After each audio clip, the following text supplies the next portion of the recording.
Good morning student, I am Anil Sharma, your chemistry teacher. हमारा आज का टॉपिक रहेगा एमाइंस। हम एमाइंस जो हमारे नाइट्रोजन कंपाउंड्स होते हैं उनको प्रिपेयर करना आज सीखेंगे। मेथड ऑफ प्रिपरेशन उनका चेक करेंगे और फिजिकल एंड केमिकल प्रॉपर्टीज़ के बारे में जानेंगे। First of all, classification of amines. Amines को हम कैसे क्लासीफाई कर सकते हैं वो हम पहले चेक करते हैं। एक हमारे पास सबसे सिंपल क्लासिफिकेशन होता है इसमें primary, secondary and tertiary amine. Primary, secondary, tertiary amine हम किस तरह से बता सकते हैं? जहाँ पे हमारे पास एक सिंगल आर ग्रुप रहता है दैट आर प्राइमरी अमाइन, जहाँ पे 2 आर ग्रुप रहते हैं वो हमारे सेकेंडरी अमाइन होंगे, और जहाँ पे 3 आर ग्रुप रहते हैं वो हमारे पास कैसे होंगे? टर्शियरी अमाइंस होंगे। फॉर एग्जांपल, जैसे आप इस एग्जाम्पल में देख पा रहे हो C2H5NH2, this one is the primary amine, क्योंकि यहाँ पे हमारे पास सिर्फ एक आर ग्रुप है। ये हमारे पास डाईइथाइल अमाइन, ये हमारे पास सेकेंडरी अमाइन है क्योंकि यहाँ पे नाइट्रोजन के साथ 2 आर ग्रुप अटैच है। This one is the secondary amine. And this one is tertiary amine क्योंकि यहाँ पे नाइट्रोजन के साथ 3 डिफर ग्रुप अटैच है। अब जो हमारे अमाइन ग्रुप हैं हम इनको नाइट्रोजन के डेरिवेटिव बोलते हैं। जैसे बाकी जितने भी ऑर्गेनिक कंपाउंड्स होंगे उनको हम कार्बन के डेरिवेटिव बोलते हैं, लेकिन ये हमारे अमाइंस वाले कंपाउंड जो होते हैं वो अमोनिया के डेरिवेटिव होते हैं। इसमें जैसे आपको यहाँ पे दिखाई दे रहा है NH3 अमोनिया, इसमें अगर मैं एक हाइड्रोजन एटम को आर ग्रुप से रिप्लेस कर देता हूँ तो ये प्राइमरी अमाइन बन जाएगा। फिर एक हाइड्रोजन एटम को हमने आर ग्रुप से रिप्लेस करवा दिया तो ये सेकेंडरी अमाइन बन जाएगा। और फिर नेक्स्ट अगेन हम एक हाइड्रोजन एटम को आर ग्रुप से रिप्लेस करवा देते हैं तो ये टर्शियरी अमाइन हो जाएगा। Primary, secondary and tertiary amine. अगर हम इन्हें कैटेगराइज करें तो this one are aliphatic amine, जिसमें ये सारे एलिफेटिक ग्रुप, आर ग्रुप जो थे हमारे पास एलिफेटिक ग्रुप थे। अब हमारे पास आर ग्रुप की जगह एरीन ग्रुप आ जाएंगे और ये एरोमेटिक अमाइंस आ जाएंगे। एरोमेटिक अमाइन में हमारे पास जैसे सबसे फर्स्ट है हमारे पास एनिलिन, यहाँ पे एक बेंजीन रिंग के साथ NH2 अटैच होता है तो इसका ये नेम आप याद रखोगे एनिलिन। ये इसका यूपीएससी नेम भी है और कॉमन नेम भी है NH, और इसके साथ 2 ये बेंजीन रिंग आ गई, diphenyl amine, this one is diphenyl amine. और अगर 3 हमारे पास बेंजीन रिंग आ जाती है तो this one is triphenyl amine. तो ये हमारे पास इससे पहले वाले एलिफेटिक थे, ये वाले हमारे पास एरोमेटिक अमाइन आ जाते हैं, बेंजीन रिंग आ गए हमारे पास, एरोमेटिक कंपाउंड आ गया। एराइल एल्काइल अमाइन और साइड चेन सब्सटीट्यूटेड अमाइन, तो यहाँ पे एक आर ग्रुप होगा और एक जगह पे हमारे पास क्या होगा? बेंजीन रिंग है। तो इसमें जैसे आप यहाँ पे देख पा रहे हो benzyl amine, benzyl amine benzene ring के साथ CH2 और इसके साथ NH2 ग्रुप, तो ये साइड चेन पे हमारे पास NH2 ग्रुप सब्सटीट्यूटेड है। This is called aryl alkyl amine. ये एराइल ग्रुप है हमारे पास बेंजीन रिंग, ये एल्काइल ग्रुप है और ये हमारे पास अमाइन ग्रुप हुआ। अगर यही ग्रुप 2 टाइम यहाँ पे अटैच हो dibenzyl amine, 3 time attach है तो ट्राई बेंजाइल अमाइन, इस तरह से हो जाएगा। नेक्स्ट हम इन्हें सिंपल एंड मिक्स्ड अमाइन के अंदर भी चेंज कर सकते हैं या क्लासीफाई कर सकते हैं। सिंपल अमाइन जिसमें सिर्फ हमारे पास क्या होते हैं, या तो आर ग्रुप ही अटैच होगा या फिर हमारे पास एराइल ग्रुप ही अटैच होगा। CH3 twice NH, CH3 CH2 thrice N, triethyl amine, dimethyl amine. ये हमारे पास सिंपल अमाइंस है। C6H5 thrice nitrogen, this one is a simple amine. Mixed amine जहाँ पे एराइल ग्रुप भी आ जाएगा, एल्काइल ग्रुप भी आ जाएगा, या जो हमारे आर ग्रुप होंगे वो डिफर होंगे। फॉर एग्जांपल जैसे ये आप देख पा रहे हो CH3 NH CH2 CH3, this one is A mixed amine क्योंकि ये दोनों आर ग्रुप हमारे क्या है? डिफर हैं। This one is CH3 CH2 CH2 nitrogen, एक CH3 ग्रुप यहाँ पे है, एक इथाइल ग्रुप यहाँ पे है। This one is also a mixed amine. Quaternary ammonium salt और क्वाटनरी अमोनियम कंपाउंड। ये क्वाटनरी अमोनियम सॉल्ट हमारे पास किस तरह से बन जाते हैं? अगर हम जो ये टर्शियरी अमाइन है, हमारे पास कोई भी एक टर्शियरी अमाइन है, इसकी वापस से एक RX ग्रुप के साथ इसको अटैच कर दे, ये हमारे पास किस में चेंज हो जाएंगे? R4NX के अंदर चेंज हो जाएंगे। किस में चेंज हो जाते हैं ये? R4NX के अंदर। फॉर एग्जांपल जैसे हमारे पास ये R3N है और इसमें मैंने क्या ऐड कर दिया? एक RX ग्रुप फिर ऐड कर दिया, तो इसमें क्या होगा? ये R4 N positive X negative, ये हमारे पास क्या हो जाएंगे, क्वाटनरी अमोनियम सॉल्ट हो जाएंगे। सो इस तरह से हमारे पास ये क्वाटनरी अमोनियम सॉल्ट बन जाते हैं। तो ये फर्स्ट आपको दिखाई पड़ रहा है टेट्रा मिथाइल अमोनियम आयोडाइड, ये हमारे पास क्या है, एक क्वाटनरी अमोनियम सॉल्ट है। ठीक है, इसी तरह से ये बाकी कंपाउंड भी हमारे क्वाटनरी अमोनियम सॉल्ट होंगे। नेक्स्ट है electronic structure of amine. So electronic structure of amine में आप देख पा रहे हो, ये स्ट्रक्चर आपको ध्यान रखनी बहुत ज़रूरी है, क्योंकि इसी पे बेस करके हम इसकी बेसिसिटी जो होगी वो एक्सप्लेन करेंगे। सो जो हमारे पास अमोनिया होता है NH3, बस उसमें से हमें क्या करना है, एक हाइड्रोजन को R ग्रुप से रिप्लेस करवा देना है। बाकी सारी चीज़ें हमारे पास सेम होगी। sp3 हाइब्रिडाइजेशन रहेगा, एक लोन पेयर इलेक्ट्रॉन हमारे पास रहेगा। अगर हमारे पास सेकेंडरी अमाइन है तो 2 R ग्रुप आ जाएंगे, टर्शियरी अमाइन है तो तीनों R ग्रुप आ जाएंगे। तो इस तरह से हमारे पास ये प्राइमरी सेकेंडरी टर्शियरी अमाइन की स्ट्रक्चर रह जाती है, इलेक्ट्रॉनिक स्ट्रक्चर रह जाती है। बॉन्ड एंगल 107 के अराउंड में इसमें रहता है, जो रेगुलर टेट्राहेड्रल एंगल रहता है उससे थोड़ा सा कम। नेक्स्ट है नोमेनक्लेचर ऑफ अमाइंस। तो नोमेनक्लेचर ऑफ अमाइंस में हम सिंपली जो अमाइन हमारे पास रहते हैं उनका नोमेनक्लेचर हम किस तरह से डिसाइड करेंगे, यहाँ पे उनमें अमाइन वर्ड यूज़ करना होता है। IUPAC नेम बहुत सिंपल होते हैं। सो CH3NH2 है, सो this one is methane amine, एक कार्बन एटम के लिए मिथ लगेगा, सिंगल बॉन्ड एन, और NH2 के लिए अमाइन आ जाएगा, methane amine, ethane amine, propane amine. और अगर इस तरह से ब्रांचिंग आ गई तो ये हमारे पास क्या आ जाएगा, प्रोपेन 2 अमाइन, इसको हम क्या बोलेंगे, प्रोपेन 2 अमाइन, सेकेंड पोजीशन पे अमाइन ग्रुप अटैच है।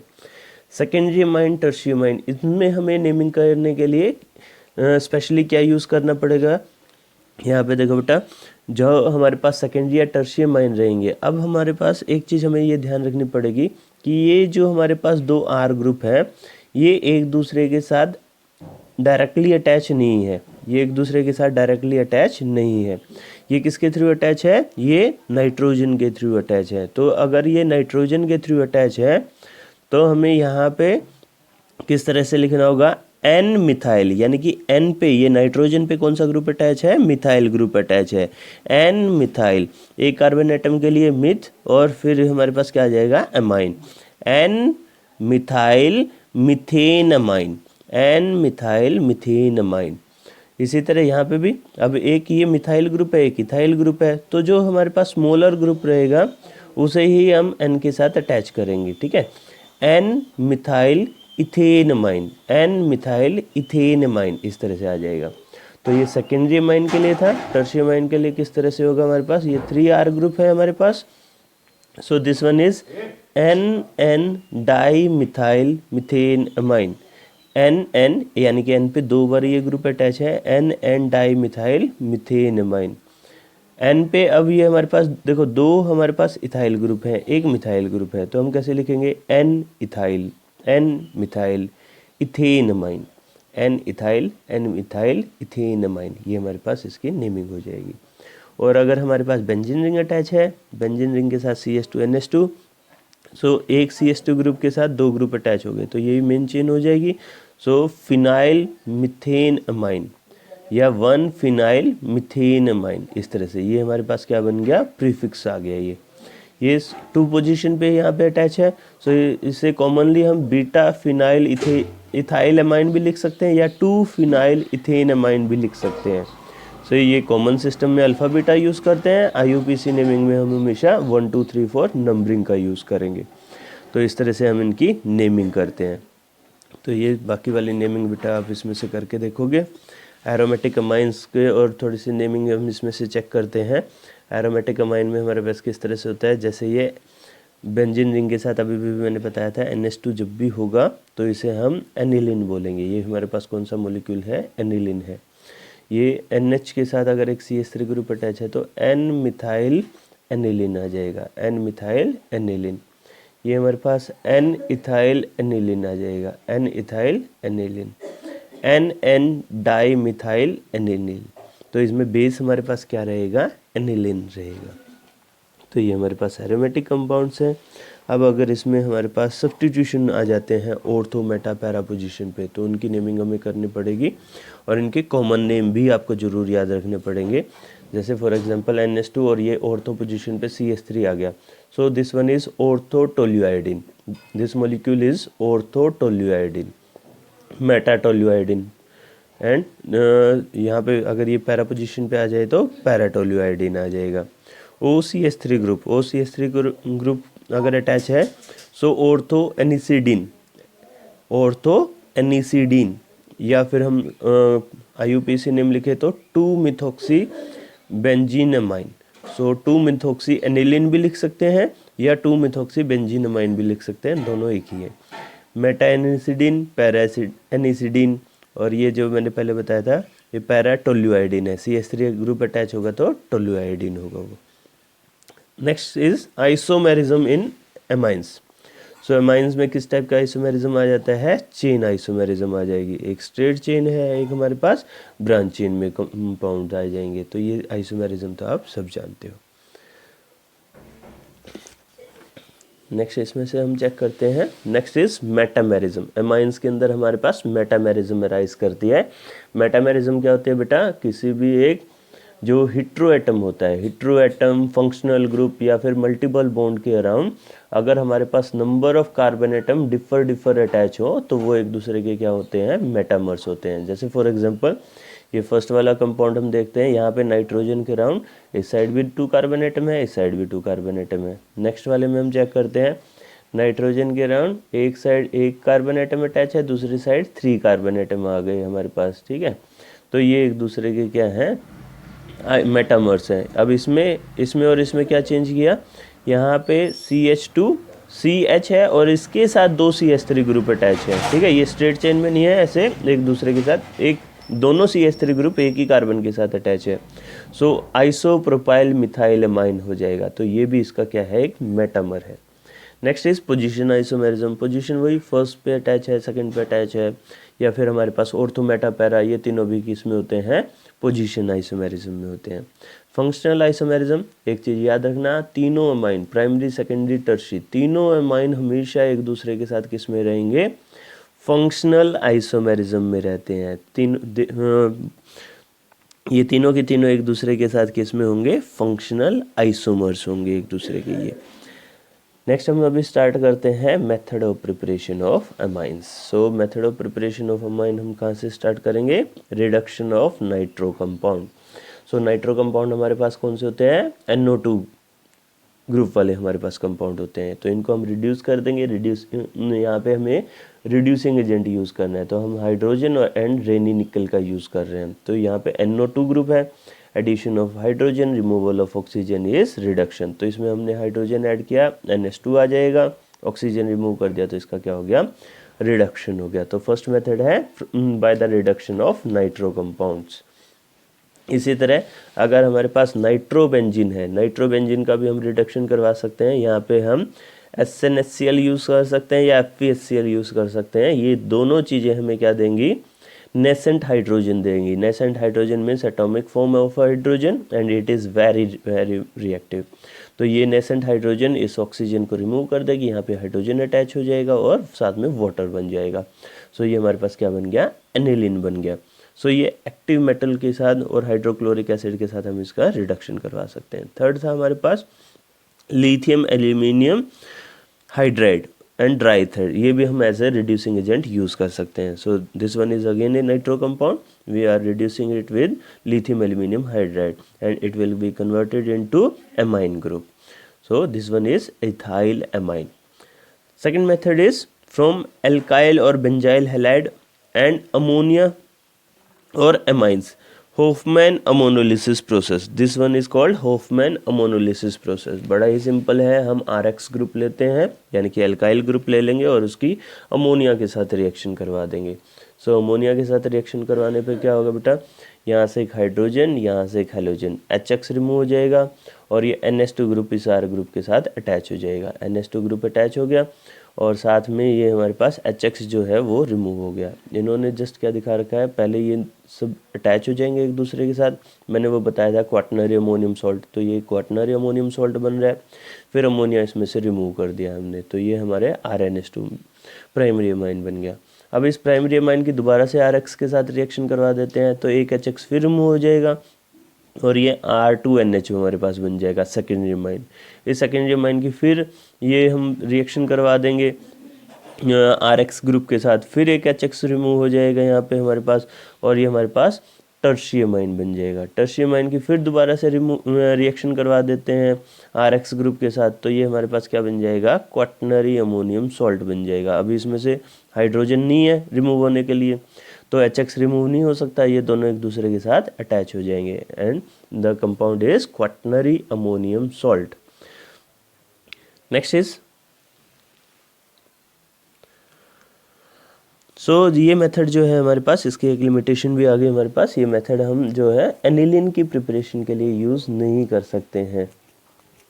Since aryl halide are much less reactive than alkyl halide towards nucleophilic substitution reaction, तो हमारे पास जो यानी कि अराइल हैलाइड्स होंगे वो न्यूक्लियोफिलिक सब्स्टिट्यूशन रिएक्शन बहुत ईजिली नहीं देते हैं, इसलिए ये एनिलीन की प्रिपरेशन के लिए ये हम यूज़ नहीं कर सकते हैं। नेक्स्ट हम इसमें चेक करते हैं फ्रॉम नाइट्राइल और आइसोनाइट्राइल। नाइट्राइल कौन से कंपाउंड होते हैं, CN वाले, आइसोनाइट्राइल NC वाले। तो ये CN वाले कंपाउंड हमें लेने हैं और इनका भी रिडक्शन करवा देना है। इसमें बेसिकली क्या करना है, मैंने आपको क्लास में करवाया था बेटा, ज़्यादातर हम नाइट्रोजन जिसमें आ जाता है वो सारे फंक्शनल ग्रुप ले लेते हैं या प्रीफिक्स ले लेते हैं और उन सब का रिडक्शन करवा रहे होते हैं, ठीक है। तो ये CN ग्रुप है हमारे पास, इसको रेनी निकल की प्रेजेंस में रिडक्शन करवा दिया, तो ये क्या हो जाएगा, CS2NH2, ट्रिपल बॉन्ड से सिंगल बॉन्ड हो जाएगा CS2NH2, तो ये प्राइमरी अमाइन बन गया हमारे पास। दिस वन इज मेंडियस रिएक्शन, ये इस रिएक्शन का नाम क्या होगा, मेंडियस रिएक्शन। बेंजाइल अमाइन भी हम इसी तरह से प्रिपेयर कर सकते हैं, हम बेंजोनाइट्राइल लेंगे और उसकी हाइड्रोजन और रेनी निकल के साथ रिडक्शन करवा देंगे, तो ये हमारे पास क्या बन जाएगा, बेंजाइल अमाइन बन जाएगा। सिंथेटिक इम्पोर्टेंस क्या है, RX ग्रुप था हमारे पास, RX ग्रुप को हम CN में कन्वर्ट कर सकते हैं पोटाशियम साइनाइड अल्कोहलिक के साथ रिएक्शन करवा के, KX रिमूव हो जाएगा, CN अटैच हो जाएगा यहाँ पे, फिर इसका रिडक्शन करवा दो तो ये NH2 हमारे पास अमाइन के अंदर चेंज हो जाते हैं। नेक्स्ट है इसमें जो ये CN वाले कंपाउंड है हमारे पास, ये NC वाले कंपाउंड है, आइसोसाइनाइड वाले हमारे पास कंपाउंड है, इनका रिडक्शन करवाया तो ऑब्वियस है कि ये क्या देगा, सेकेंडरी अमाइन देगा, RNSCH3, ठीक है। तो इसका रिडक्शन करवाने पे ये क्या दे देता है, सेकेंडरी अमाइन दे देते हैं। ये मेथड हम सिर्फ और सिर्फ सेकेंडरी अमाइन के लिए यूज़ कर सकते हैं, प्राइमरी अमाइन तो इसमें बन नहीं सकता है, तो ये इसकी क्या आ गई, एक लिमिटेशन आ गई। Next one is hydrolysis of isocyanide और कार्बाइल अमाइन। हम ये जो हमारे पास आइसोसाइनाइड वाला कंपाउंड था इसमें वाटर ऐड करवा देते हैं पहले, तो ये क्या आ जाएगा, NHCOH, ठीक है। तो ये वाटर मॉलिक्यूल H2O यहाँ पे आपको दिखाई दे रहा है, ये 2 हाइड्रोजन 1 ऑक्सीजन, ये H2O ग्रुप इसमें ऐड हो गया, ये हमारे पास अनस्टेबल कंपाउंड है, इसका हाइड्रोलिसिस हो गया, हाइड्रोलिसिस अब हमने करवा दिया तो ये NH2 आ जाएगा और ये HCOH फॉर्मिक एसिड इसमें से रिमूव हो जाते हैं। तो ये हमारे पास कौन सा मेथड था, हाइड्रोलिसिस ऑफ आइसोसाइनाइड और कार्बाइल अमाइंस। तो इस मेथड के थ्रू भी हम इसको प्रिपेयर कर सकते हैं। नेक्स्ट हम चेक करते हैं बाय रिडक्शन ऑफ एमाइड्स। तो नेक्स्ट हम कहाँ से प्रिपेयर करेंगे इसको, एमाइड की रिडक्शन से इसे प्रिपेयर कर सकते हैं। Amide group CONH2 group lithium aluminium hydride के साथ हम इसे रिड्यूस करवा देंगे तो ये RCH2NH2 आ जाएगा, this one is the primary amine. तो एमाइड ग्रुप की रिडक्शन करवाने पे भी हमें ये एमाइंस मिल जाते हैं। नेक्स्ट है Gabriel phthalimide reaction. Gabriel phthalimide reaction, name reaction आ गई हमारे पास, तो ये हम पैथिलमाइड यूज़ करते हैं। पैथिलमाइड क्या होता है, बेंजीन रिंग के साथ 2 CO ग्रुप 1 NH, ठीक है। ये इस तरह से अटैच होते हैं, बेंजीन रिंग CONH, तो दिस वन इज़ पैथिलमाइड। इसकी रिएक्शन करवाई पोटाशियम हाइड्रोक्साइड अल्कोहलिक के साथ, तो यहाँ पे क्या होगा, ये जो हाइड्रोजन है ना ये पोटाशियम से रिप्लेस हो जाता है, ठीक है। तो ये हमारे पास एक सॉल्ट बन गया, N- K पॉजिटिव, ठीक है। पोटाशियम पैथिलमाइड हमारे पास बन जाता है। अब इसकी रिएक्शन करवानी होती है एक RX ग्रुप के साथ, तो उस RX में से क्या होगा, जो एक्स ग्रुप है वो तो पोटाशियम के साथ रिमूव हो जाएगा, ठीक है, KCl KBr ये यहाँ पे रिमूव हो जाएगा, और ये R ग्रुप इस यहाँ पे जाके अटैच हो जाएगा। तो ये R ग्रुप यहाँ पे अटैच हो गया, एन इथाइल पैथिलामाइड आ गया। फिर इसका हाइड्रोलिसिस करवा देते हैं तो ये NH2 आ जाता है, ये यहाँ से ब्रेक कर जाएगा और ये COH, ठीक है, पैथिलिक एसिड बन जाता है और ये RNH2 ग्रुप हमारे पास आ जाएगा, इथाइल अमाइन आ जाएगा। तो ये हमारे पास रिएक्शन थी। तो इसमें लिमिटेशन इन्होंने दे रखी है, aromatic primary amine aniline toluidine extra cannot be prepared by this method because aryl halide do not undergo nucleophilic substitution reaction with potassium पैथिलामाइड। तो जो हम अगर यहाँ पे RX ग्रुप की जगह हम यहाँ पे बेंजीन रिंग ले लेते हैं, ठीक है, तो वो ये रिएक्शन नहीं देते हैं। तो ये हम यानी कि सिर्फ R ग्रुप वाले कंपाउंड्स के लिए यूज़ कर सकते हैं, बेंजीन वाले कंपाउंड के लिए ये यूज़ नहीं कर पाएंगे। इसमें एक सेकंड मेथड भी हमें दे रखा है, हम हाइड्रोजन का यूज़ कर सकते हैं। तो ये हम हाइड्रोजन लेते हैं, इसके साथ रिएक्शन करवा देते हैं तो RNH2 आ जाएगा हमारे पास, और ये पैथले हाइड्रेजाइड हमारे पास ऐसे साइड प्रोडक्ट बन जाएगा। तो आज बस आपको यहाँ तक ही रिवाइज करना है, ठीक है। नेक्स्ट लेक्चर में से नेक्स्ट वाला टॉपिक हम चेक करेंगे। ओके।